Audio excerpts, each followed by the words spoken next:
Poucos artistas marcaram tão profundamente a história da arte moderna quanto Edvard Munch. Autor de obras icônicas, entre elas O Grito, seu trabalho continua sendo objeto de estudos e sua vida permanece cercada por interpretações e também por mistérios. Mas quem foi o homem por trás das telas? O que os descendentes sabem sobre aspectos pouco conhecidos de sua trajetória? Em uma entrevista exclusiva, conversamos com Peter Munch, sobrinho trineto de Edvard Munch. Em passagem pelo Brasil, ele gentilmente aceitou o convite da Galeria Lenac e conversou com Rosana Carnielli sobre memórias familiares, reflexões sobre o legado do artista e comentou algumas das teorias que ainda cercam a vida e a obra do seu ilustre antepassado.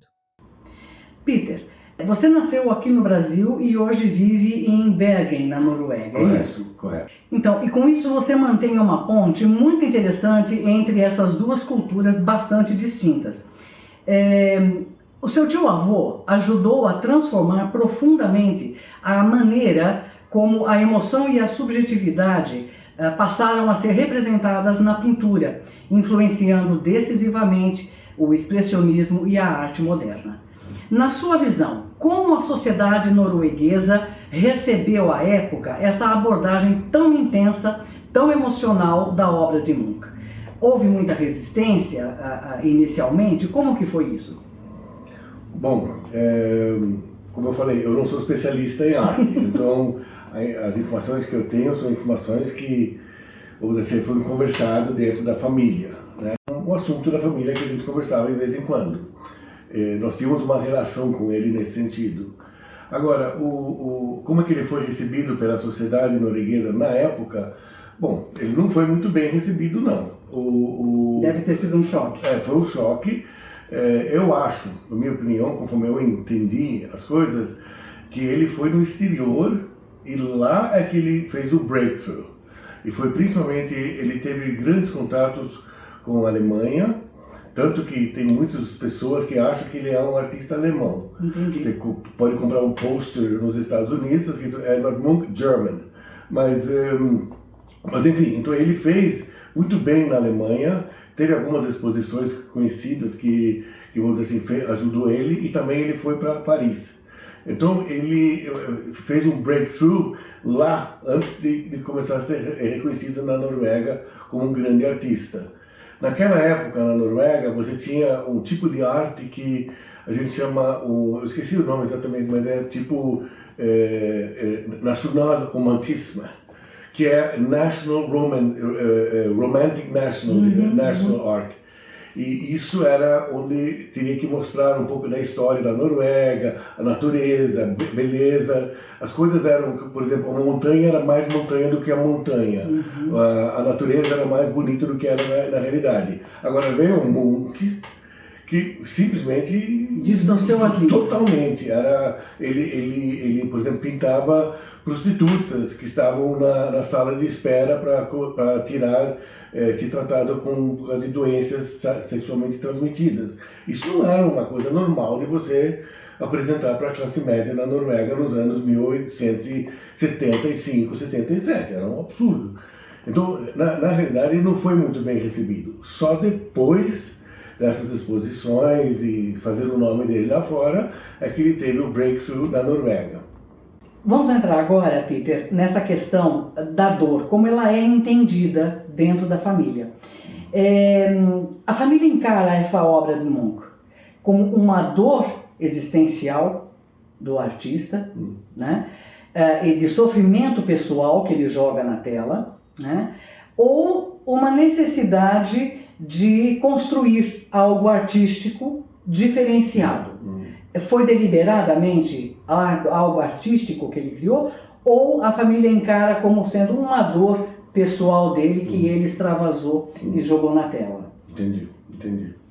Bom, primeiro, o meu conhecimento, e vamos dizer assim, através do contato da família, porque é a única forma que eu tenho, eu não sei exatamente a resposta. E deve ter especialistas que devem ter feito trabalho doutoral, etc., sobre ele nesse sentido. Mas a minha impressão é claramente a primeira opção. Tá. Quer dizer que algo que estava dentro dele, realmente verdadeiro, e ele expressava isto, tá? Tá. E talvez ele, se fosse o outro, eu acho que seria difícil de ser tão autêntico, não sei, mas a impressão que nós temos era que ele carregava coisas dentro dele que ele queria expressar. E foi então uma coisa, vamos dizer assim, bem genuína, bem verdade. Tá. E também, como nós temos falado antes, você e eu, que ele se tornou um alcoólatra, né? Isso. E ele, eu acho que foi no início de 1902, 4 ou 5, por aí, ele foi numa clínica em Copenhague, né? E aí ele foi curado, ele ficou lá alguns meses, etc. Aí ele então parou de beber e começou a ter uma vida, vamos dizer assim, um pouco mais, um pouco menos louca, vamos dizer, menos sob intensa influência de álcool, né? E na minha opinião, e eu acho que é a opinião de muitas outras pessoas, a obra mudou, a obra ficou diferente. Continuou sendo uma obra excelente, essas coisas todas, as técnicas eram iguais, mas o que aconteceu? Ela se tornou mais convencional? Ele se interessou por outras coisas, ele se interessou mais por movimentos trabalhistas, de sindicalismo, sobre a natureza, sobre injustiça social, você tem mais pobreza sendo mostrado, mas então você teve obras diferentes, quer dizer, para mim, na minha opinião, não sei, especialista eu não sou, mas parecem dois artistas, que não é o Munch antes e depois. Entendi, né? Entendi. E teve gente que me falaram que as obras mais caras são as obras da primeira fase. Com certeza. Com certeza. Então, Peter, vamos falar agora do Edvard Munch na área mais intimista. Como ele era no cotidiano, segundo os relatos familiares, obviamente, né? Ele era mais silencioso, mais obsessivo, mais expressivo, mais compulsivo? Como que era a personalidade dele? Ou era um caldeirão de emoções? Como era isso? Não, aí eu realmente não tenho muita informação como ele era como pessoa.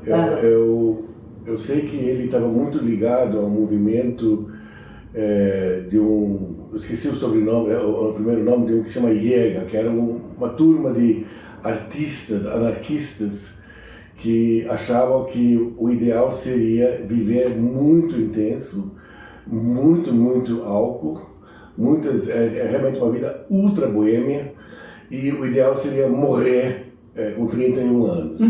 Isso era o caminho que essa pessoa pregava, o Jäger, e eu esqueci o primeiro nome dele. E ele era um artista também. Eu não sei exatamente o que ele fez, mas ele é uma pessoa muito conhecida entre esse mundo de artistas, tá? E esse mundo de anarquistas, tá? Então o Munch estava envolvido nisso e pintou esse Jäger em diversas situações, tá?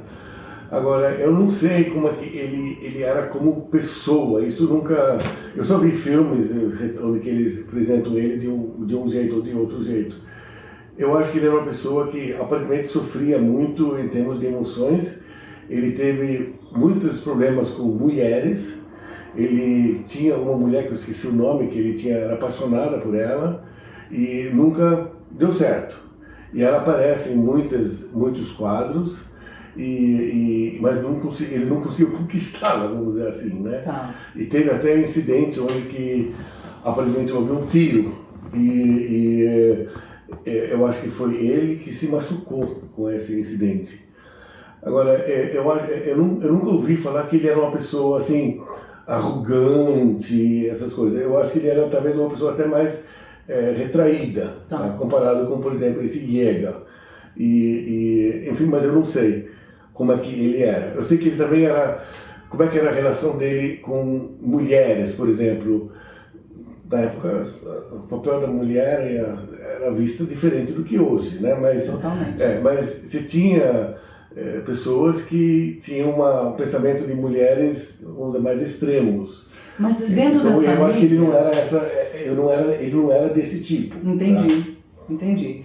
Mas dentro da família, o que gira em termos assim Ele era uma pessoa mais extrovertida, mais sensível, ele era uma pessoa mais angustiada, tinha um rasgo de ansiedade, como que era isso? Eu não sei, também a gente não sentava especificamente falando sobre ele, talvez um comentário de vez em quando, ele não foi tema, vamos dizer assim, que a gente discutia, mas eu tenho a impressão que ele era uma pessoa, do pouco que eu tenho, sem saber onde que veio essa informação, que era uma pessoa, vamos dizer assim, que sofria com suas emoções.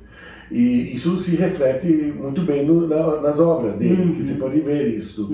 Então, talvez por as obras serem assim, a gente conclui que ele era, de um certo jeito. Não é? Mas isso é correto ou não, eu não sei, tá? Mas ele dava essa impressão. E vivia uma vida intensa. Certamente. Ele se tornou alcoólatra, no fim, né? E foi tratado depois, essas coisas. Então, a vida era bastante intensa. Então, ele certamente não era super retraído, vamos dizer assim. Tá. Ele aproveitava a vida. Tá. Né? Muito bom. Nós vamos falar então agora, Peter, sobre esse processo criativo e obsessão. O fato dele ter pintado várias versões de O Grito indica, na visão familiar, uma obsessão, uma experimentação ou ainda a necessidade de controlar alguma emoção. Como é que a família entende essa repetição de uma obra? Okay. Eu acho que... Estou pensando aí, mas eu acho que o fato que ele fez várias versões do Grito, tá?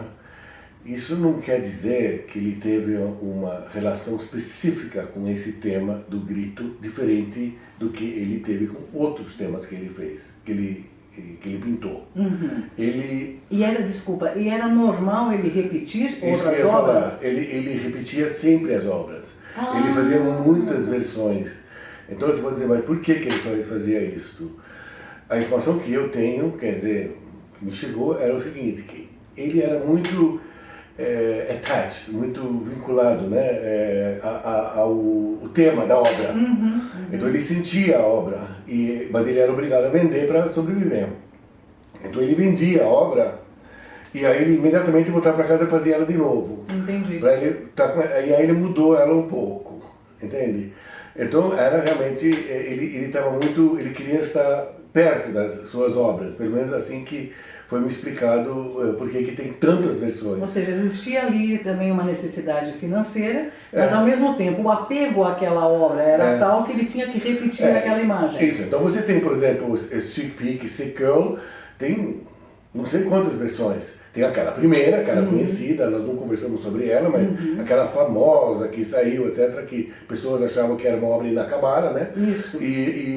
Então você teve muitos desse motivo, né? Motivo, é isso que chama? Exato, temática. E você teve várias outras obras sobre o beijo, o Madonna, meu Deus, Madonna você tem pelo menos umas, não sei quantas versões. Você teve o casal na praia, você teve várias versões. Você teve, como é que chama, ciúmes, várias versões. Na minha família nós tínhamos um grupo aí de 5, 6, 7 versões do mesmo tema, tá? Da mesma, na parede. Então ele fazia isso. Você falou, desculpa, que como você já colocou essa informação, eu gostaria de me adiantar a uma pergunta que eu inclusive quero fazer. Mas, quando você fala da Sick Girl, justamente, foi uma irmã dele que faleceu aos 15 anos. O nome dela era Sofia. Maravilhoso. Sofia o nome dela. Mas, enfim, sim, então esse quadro é um quadro que também tem várias versões. E tem outros quadros que são muito conhecidos. Ele chegou a ser recusado numa exposição na França? Olha, é possível. Tido como inacabado, justamente? Não. O que aconteceu foi que as pessoas, eu acho que foi na França que essa obra foi exposta. Ele era muito jovem, ele tinha 19 anos, alguma coisa assim, e realmente isso causou um impacto. Eu acho que isso contribuiu fazendo ele uma pessoa famosa. Eu não lembro onde que era a exposição. Eu sabia no passado, mas agora não sei onde que era. Era em Paris, mas eu não sei qual era a galeria, quer dizer, qual era o local. Mas aparentemente lá foi muito, houve uma polêmica em cima dessa obra. Tá? Mas então ele fazia isso, mas também era porque ele tinha um sentimento com o tema, né? É isso que chama, o tema, né? Então, o assunto. E então tem um pouco aquilo que você falou. Também ele estava trabalhando o assunto, né? Então, mas ele realmente fazia a mesma obra muitas vezes. Sim. Tanto que se você for para o Museu Munch e você vê as obras lá, você vai ver a mesma obra no Museu Nacional. Nossa, Peter, quanta coisa boa que a gente está falando aqui. Essa relação com o ambiente em Ekberg, retornando, né? Esse entorno, esse fiord, o hospital psiquiátrico, o matadouro, ele pode ter funcionado como um campo sensorial para a obra, isso a gente já falou, né? E aqui a pergunta que eu te faço é até que ponto o expressionismo de Munch nasce desse mundo exterior, ou se ele nasce dessa interiorização desse mundo exterior. Ou seja, ele sentiu de tal maneira que ele não tinha outra opção que não colocar na tela o grito. Eu acho que eram os dois, mas eu não sei se isso é possível de ter os dois. Porque o ser humano é tão complexo, porque você tem uma coisa que é sua sensação, sim, tá? Que você pode perceber que talvez tenha a ver com alguma coisa que ele estava sentindo, tá? E ele estava expressando isso, tá? E você tem alguns quadros, por exemplo, Karl Johann, que você vê as pessoas vindo, é inverno e tal, parece todo mundo meio assim, fantasma, sabe? Não é inspirador, não. Não. Então, é uma crítica da sociedade que as pessoas não estão felizes. Então, é uma observação que ele faz, pode ser. Ou pode ser que é alguma coisa a ver com ele internamente, não sei, mas eu acho que é mais uma observação da sociedade que ele está fazendo aí. Então, você tem certas obras que você vê que parece que é um olhar na sociedade e ele está expressando um olhar crítico, né? Um olhar crítico. Enquanto em outras obras você pode ter sensação que é ele falando dele, né? Ainda que obviamente o assunto é apresentado através de uma pessoa, né? Por exemplo, eu penso sobre jalousie, que é ciúmes, ou como é que quando você tem ciúmes que uma mulher está saindo com outro homem, como é que é? Jealousy. São ciúmes mesmo. É ciúmes mesmo.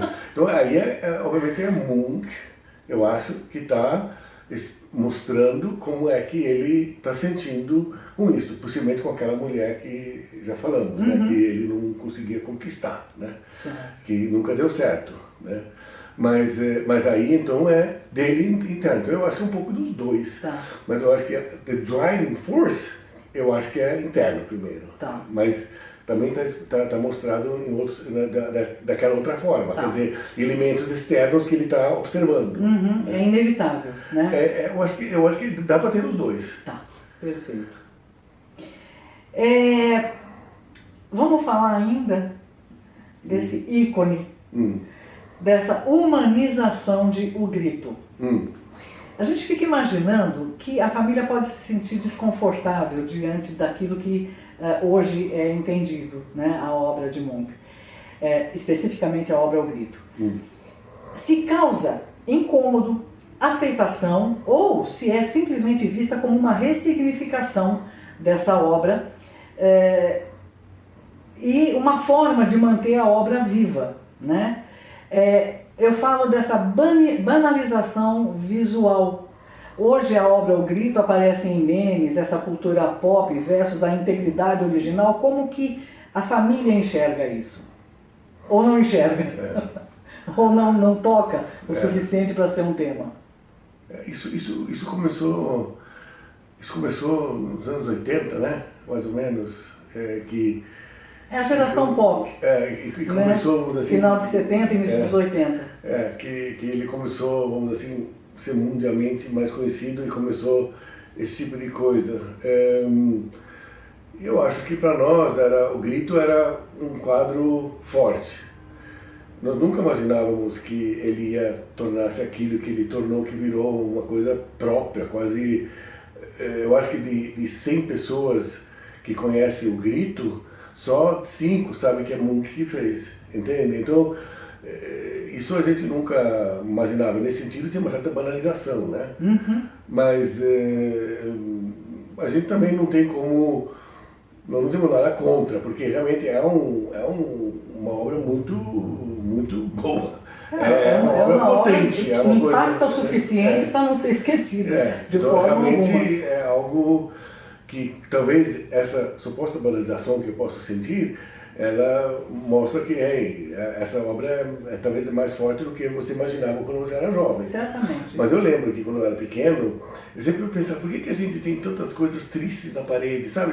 Eu não me sentia bem sobre isso, sabe? Quando eu era um menino de 6, 8, 9, 10 anos, eu não... Aquilo não era uma obra de arte, né? Era a ou pelo expressão menos, de dor, de sofrimento, que uma criança não entende realmente. Para mim, pelo menos, dava pesadelos, essas coisas, né? Então, eu não amava essas obras, né?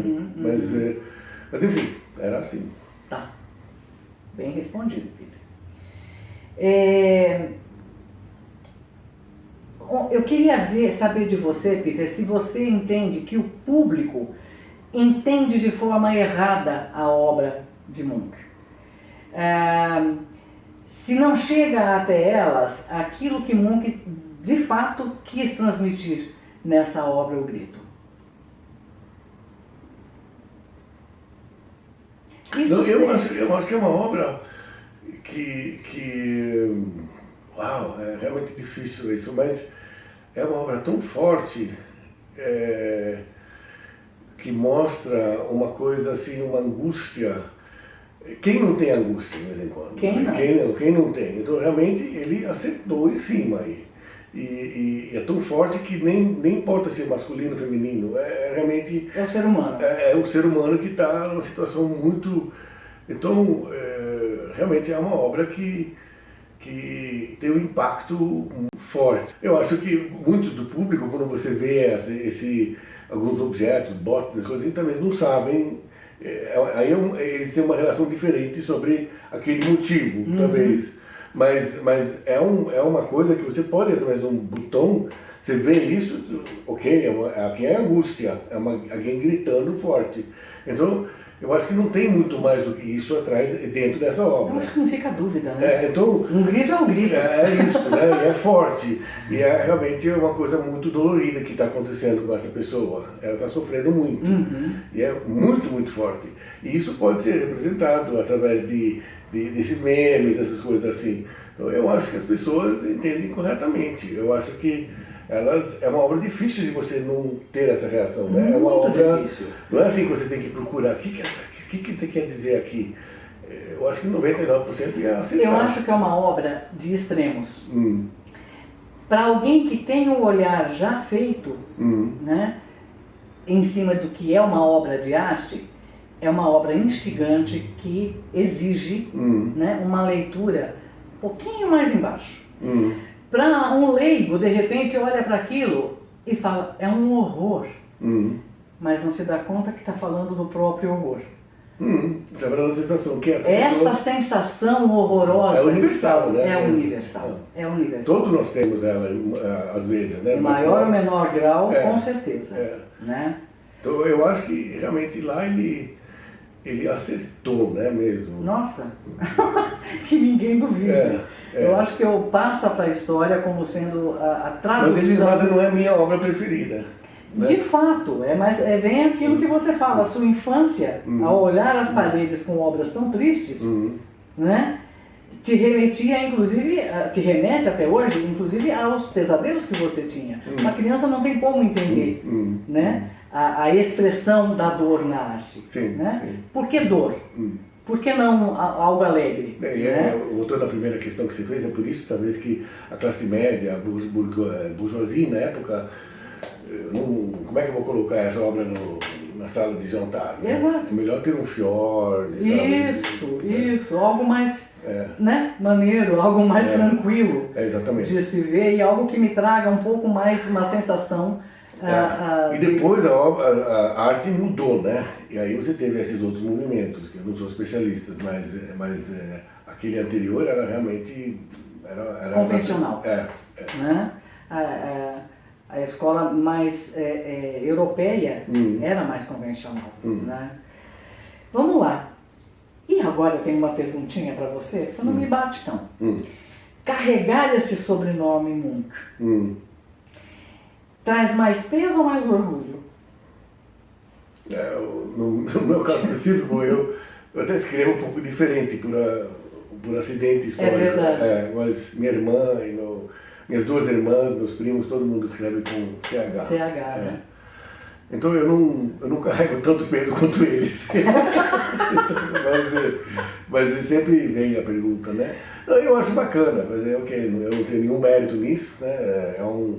Why not, né? É um nome que quando você dá, as pessoas normalmente lembram. Talvez o primeiro nome não, mas se você se introduzir como Picasso, né? Eu acho que as pessoas iam lembrar quem você é naquele instante, né? Eu acho que o peso não, bacana. Ele era um doido muito bacana. E para mim eu sinto orgulho. Olha, eu acho que eu ficaria muito orgulhosa de ter um maluco beleza que pudesse ter criado algo tão original para a época, né? E ao mesmo tempo que transcendesse, né? Olha só, quantas décadas se passaram, né, Pedro?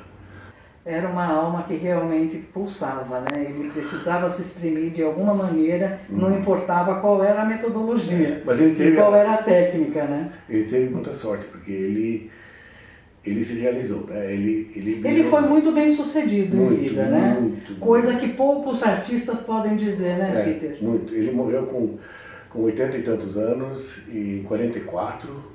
Estava já em novembro de 44, eu acho, e então ele já sabia que a Alemanha ia embora, né? E ele realmente viu o resultado. Ele se tornou um homem muito rico, muito rico. Entendi. Então, Peter, aqui tem uma pergunta que tem a ver com a anterior também. Você sente que a família tem uma missão de proteger a leitura que se faz da obra de Munch, ou ela deve ser simplesmente e livremente interpretada? Eu acho que a família não tem como influenciar essas coisas. Nós somos... eu vivo eu faço o meu trabalho, as outras pessoas fazem o seu trabalho, e as pessoas vão ter a relação que eles querem com esse artista, como, por exemplo, minha relação com o Picasso, com os outros artistas que eu vejo. Eu não vejo como... ele não foi usado para alguma coisa. Então, não sei se existe alguns artistas que você pode dizer, olha, eu não gostei, quem tomou e usou esse movimento, essa coisa assim, para outros fins. Então, o mundo não tem isso. Então, eu acho que para nós... let it be. E deixa o mundo interpretar ele conforme o mundo quer, né? E eu acho que bacana é que ele faz tanto sobre os sentimentos humanos. Então eu acho que ele sempre vai ter uma relevância. Certamente. Né? Então isso que é bacana, porque 100 anos atrás, né? E é igual, quer dizer, as pessoas hoje têm sensação. Ele continua causando da mesma maneira como causou. Emoções exatamente. E levantando emoções nos mais diversos segmentos da sociedade. Né? Então, eu acho impossível olhar para a obra e passar ileso. Alguma coisa vai te causar. É difícil.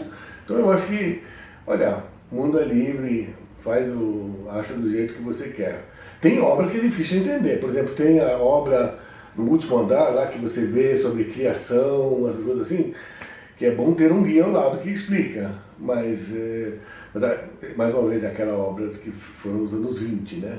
Onde ele já não era mais alcoólatra. Mas os outros, é só olhar e você sabe o que está dizendo, né? Sabe perfeitamente.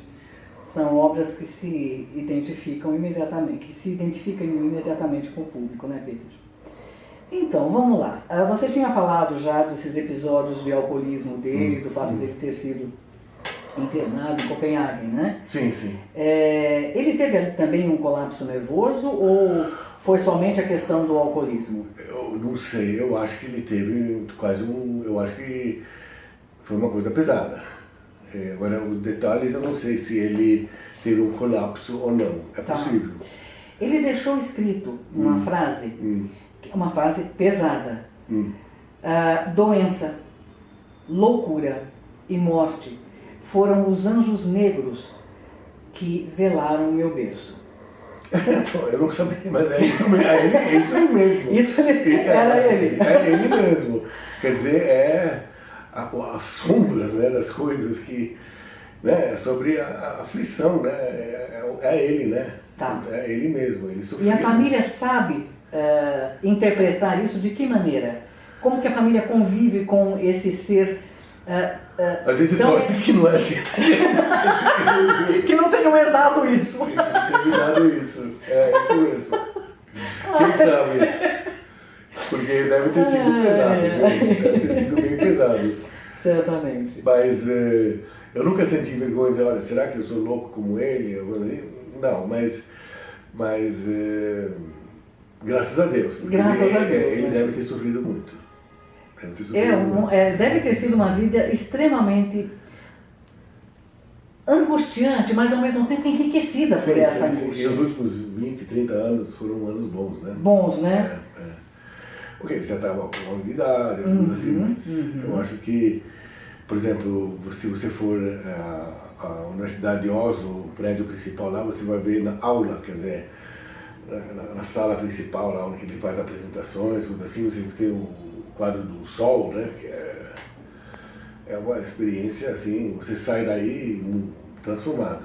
A beleza do sol se levantando, coisa assim, é realmente um artista que se jogava, né? Se jogava. E é uma obra deixava linda. A emoção poder realmente fluir. E o governo de Oslo, né, quer dizer, o município pagou um belo dinheiro por esse trabalho gigantesco, né? É um painel. Sim, eu acho que era 10 por 6 metros. É um mural. Gigante mesmo. Sabemos que Laura, irmã do Edward, viveu longos períodos institucionalizada, né? E que o ambiente familiar era emocionalmente intenso. E como que a família entende esse ambiente emocionalmente intenso, né? Entende como um fardo familiar? Entende como uma forma de fazer uma leitura da obra de Munch?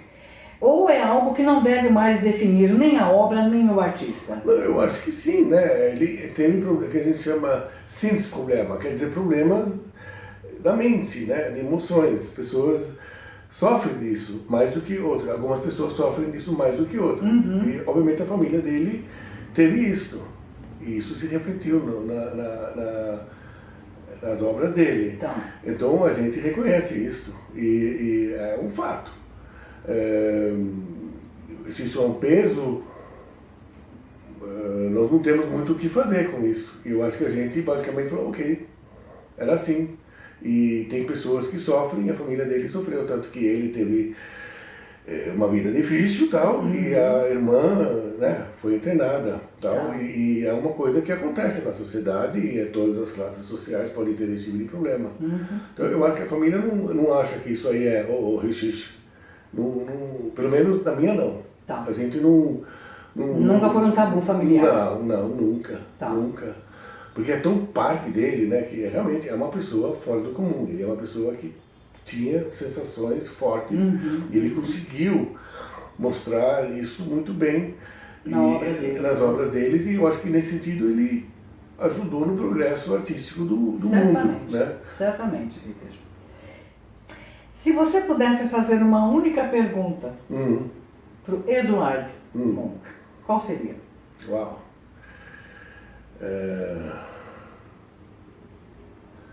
Qual o melhor quadro? Qual o quadro que você mais gostou?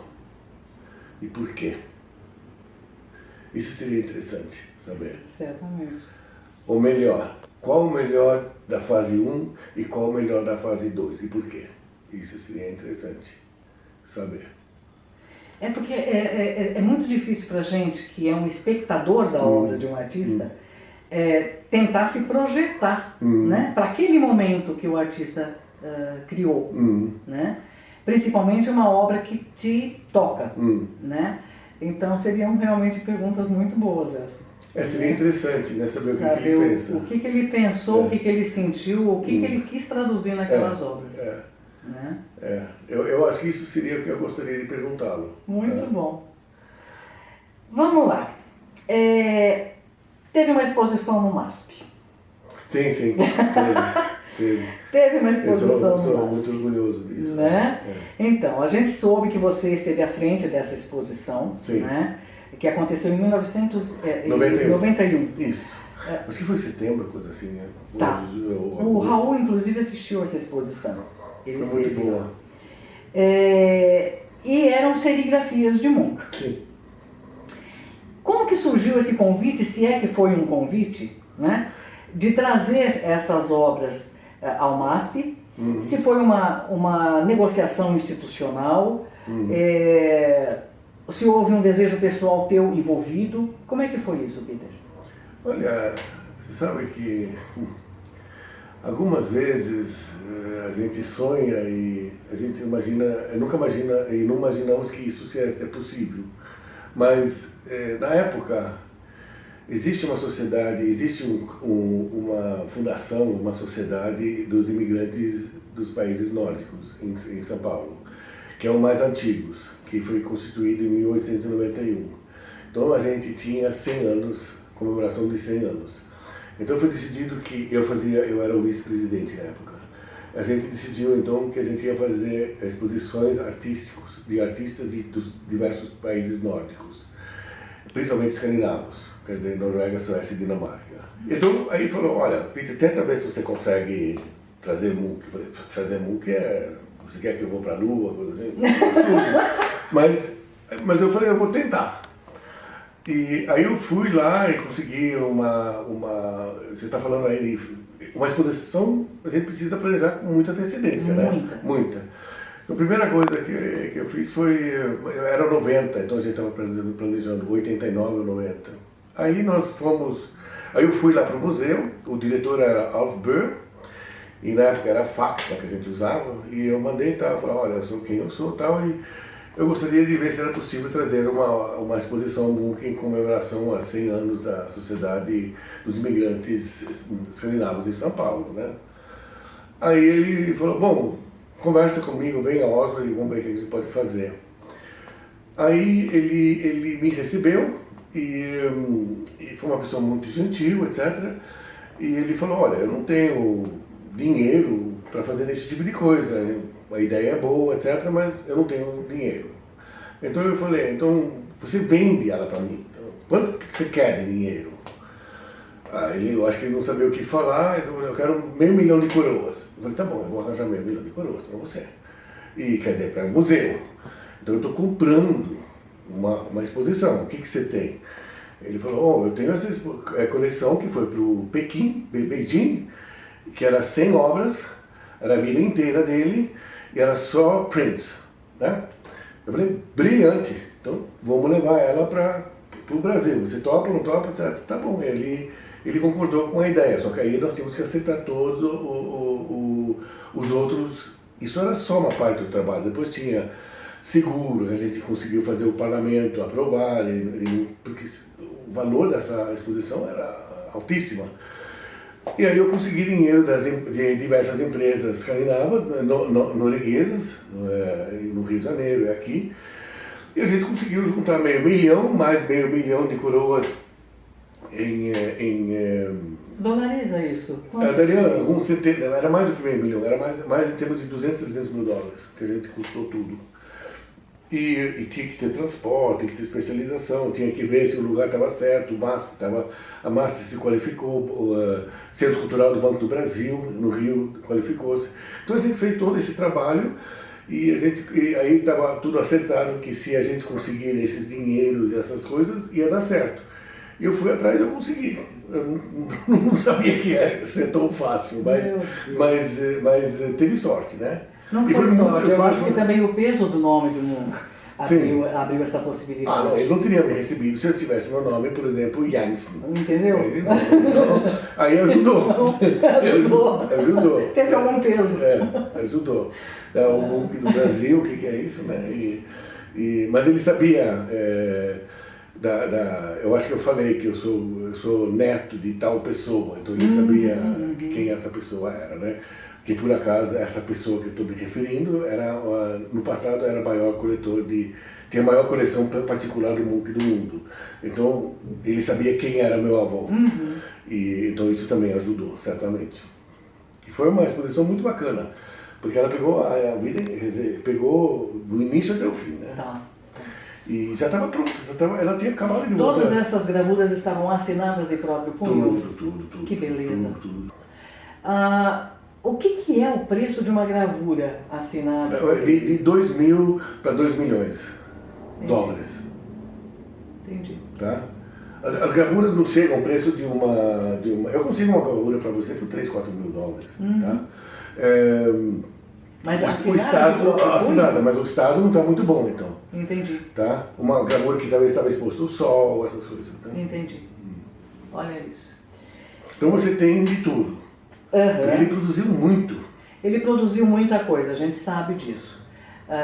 Graças a Deus. Né? Graças a Deus ele produziu bastante, o suficiente para ter obras dele no mundo todo. Né? E nos melhores museus, né? Sim. Nos melhores museus. E por acaso, não sei se você pode depois verificar, mas se teve 2 momentos onde que o Munch assim, mudou de patamar em termos de referência artística.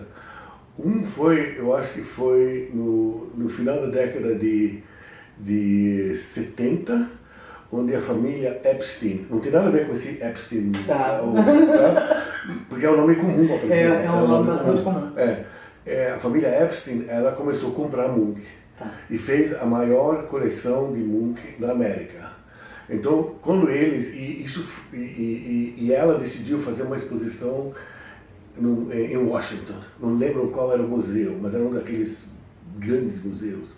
Então, virou conhecido nos Estados Unidos. Você pode multiplicar por 2, 3 ou 4 o valor dos quadros, em modo geral. E depois teve o Japão, ele foi descoberto no Japão. E aí, mais uma vez, mudou o patamar. Então ele passou por fases. Entende? Tá. Agora... Mas de qualquer maneira, não são obras baratas. Não são obras baratas. Você, para ter uma boa obra, assim, você não consegue ela por menos de 50 a 100 mil dólares. E assim, aqui na América Latina é difícil você encontrar um original. Né? Onde você olha e fala, não, isso aqui realmente foi assinado pelo artista. Né? Por mais que seja um papel, é um papel tem o nome de um também. catálogo que tem que ver. Talvez não lembro. Não sei, é o nome de um catálogo alemão.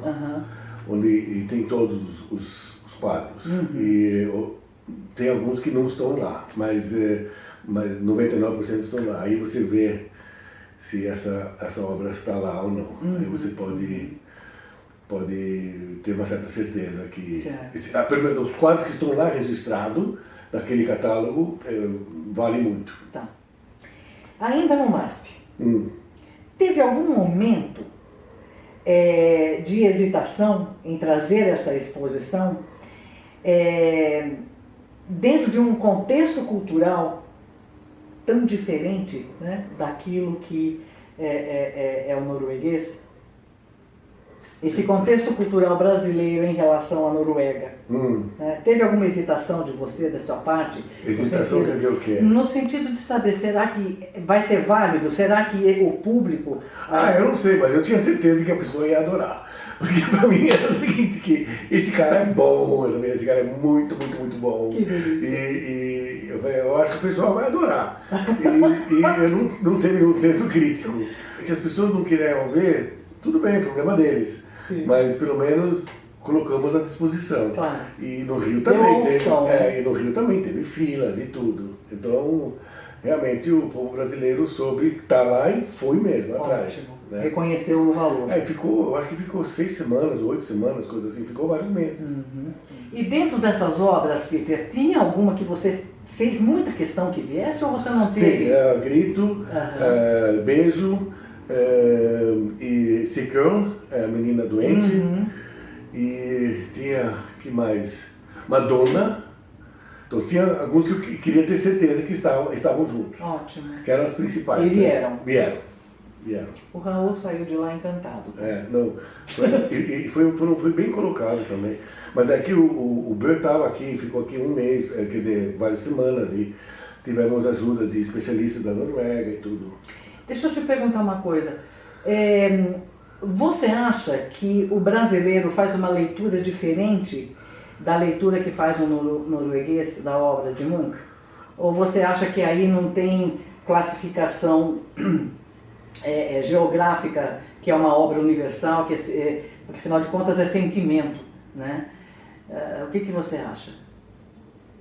Olha, eu acho que o Brasil é uma cultura ocidental, tá? E eu acho que a forma como eles encaram isso, eu acho que é bastante parecido com a Noruega, tá? Ou a Europa, vamos dizer, Europa do Norte. Agora, eu não sei como é que seria em outros países, por exemplo, o Japão. Não, mas nós já falamos, quer dizer, no Japão, que é ocidental, talvez a forma como lidar com a emoção é diferente, lá foi um sucesso também, entendeu? O preço triplicou, né? Então, e aliás, essa obra tinha ido a Beijing antes, né? E lá, segundo o Arthur Burr, tinha sido um sucesso, por isso que ele falou, vamos pegar esta. Então eu acho que é quase universal. Tá. Eu não sei, eu acho que é universal. O que você acha? A minha leitura é a universalidade da obra. Porque na medida em que você enxerga ali a angústia de um ser humano, você está se enxergando. Pois é. Porque eu desconheço, a não ser os psicopatas, né?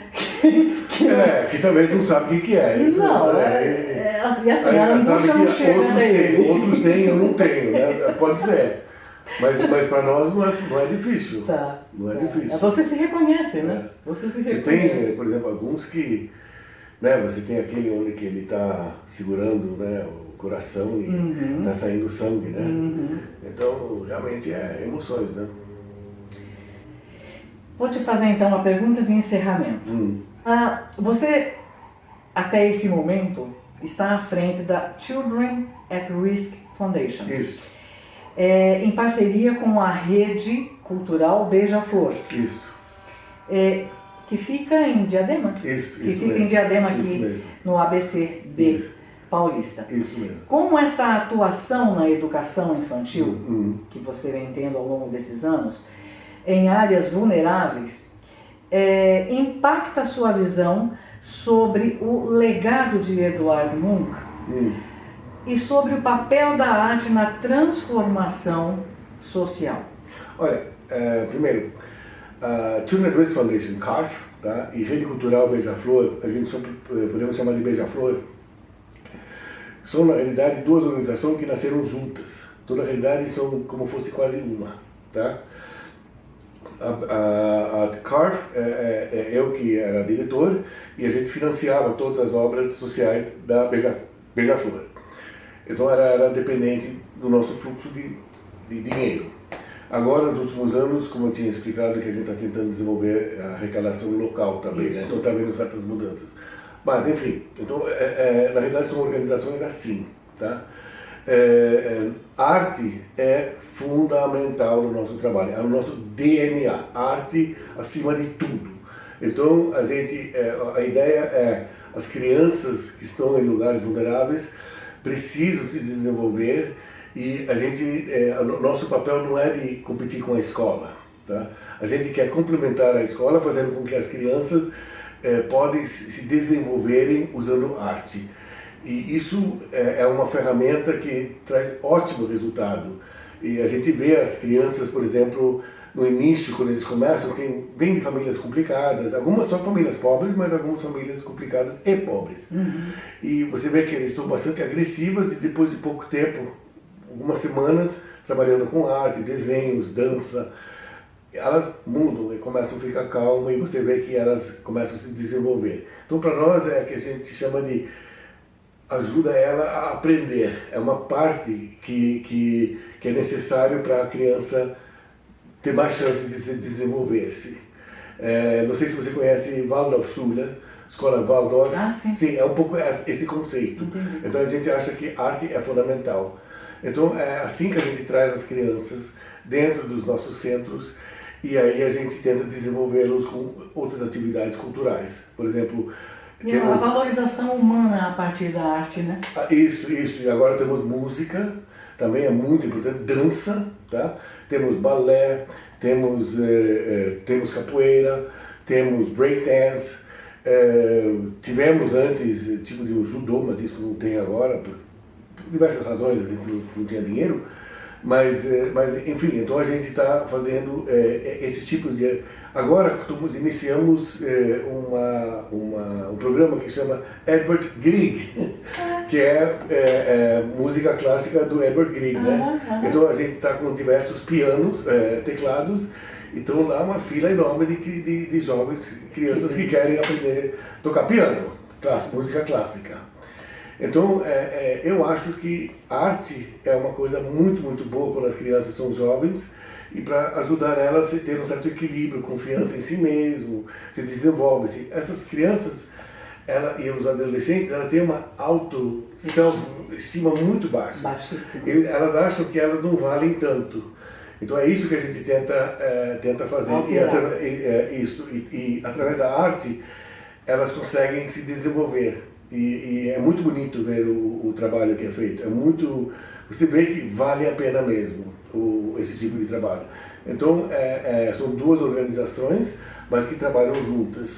Pois é, menino. E você sabe que aqui, eu até gostaria, não sei se você consegue ter esse tempinho, só para você fazer essa relação entre o trabalho do Munch e hoje o seu trabalho à frente dessa fundação, né? É uma forma de arte o que você está fazendo ao levar arte, né, a essas crianças. Bom, não foi eu que... foi um inglês que começou esse projeto, Mas, na verdade é o teu envolvimento, o envolvimento de um Munch, né, vindo de um Munch. Eu acho que a maioria deles nem sabem que eu sou dessa família. Alguns talvez sabem, certamente dos funcionários, eu acho que a maioria, ou grande parte já sabe. Mas eu acho que talvez eu tenha... Minha mãe trabalhou na coleção de arte da cidade de Bergen. Ela trabalhou 20 anos como secretária. Vocês têm o diretor é um cargo político. Depois tem aquela pessoa que executa, né? Que era secretária. Então minha mãe trabalha aí. Então mudava-se diretores, mas ela ficava... Ela permanecia. Então eu participei em montar um monte de exposições. Então a gente sempre estava envolvido com arte um pouco. Eu sempre, pelo menos, arte não era uma coisa desconhecida na minha vida. Então eu acho que por isso que eu gostei dessa ONG. Então quando ela foi apresentada que ela estava buscando alguém com contatos do Brasil e Noruega, me interessei. Eu já tinha ouvido dela antes também. Mas eu acho que é um jeito de trabalhar muito, muito interessante. Eu não sei, eu acho que extraviei um pouco talvez da pergunta, mas é que arte é muito, muito importante para as crianças se desenvolverem. Arte e outros tipos de atividades. Claro, faz contato com as próprias emoções, né? Peter, eu sei que você está super acelerado, eu roubei essas horas aqui no seu dia, muito bacana. Mas eu sou assim, estou super feliz que você tenha podido vir, e tenha bacana. dado aqui o seu testemunho a respeito de um nome eu não sou especialista. Não, mas não era isso que nós estávamos buscando. Buscávamos exatamente isso, uma visão intimista. Uma visão daquilo que foi Edvard Munch, dentro da sua família, dentro do seu meio social, como ele viveu, como ele entendeu as emoções dele dentro da arte. E isso você nos trouxe. Eu só posso te agradecer demais. Eu que tenho que agradecer, tá? E eu fico contente aí que vocês estão interessados aí nesse louco, né? Esse louco, graças a Deus existem loucos, que venham mais. Que mudam o mundo um pouco. Precisa de vir. É verdade, mas o mundo precisa um pouco de louco, né? Que mudam para bem, né?